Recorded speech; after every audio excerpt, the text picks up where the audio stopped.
กำลังสีเหลืองอลามเต็มท้องทงในช่วงนี้พี่น้องบางทงเขาเจ้าก็ได้เก็บผลผลิตกันแล้วเก็บเกี่ยวขึ้นเล่าแล้วล่ะพี่น้องผู้คนเอาไปขายเลยเด้กับบรรยากาศตามทงหน้าคือเก่าแล้วพี่น้องเอ้ยบรรยากาศแบบนี้เก็บมาให้ได้รับชมรับเบิงสำหรับพ่อพี่น้องผู้เฮ็ด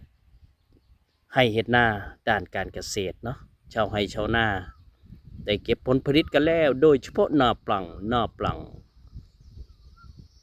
วิวทิวทัศน์สวยๆงามๆบรรยากาศในช่วงสายของมื้อนี้กันเด้อพี่น้องเด้อกับธรรมชาติแบบนี้แหละเอามาให้ได้รับชมรับเบิงกับข้าวที่กำลังเหลืองอลามบางทงเด้อพี่น้องบางทงมันกะบ่ทันได้สุกบ่ทันได้เหลืองกันอยู่งามๆกับบรรยากาศตามท้องทุ่งนา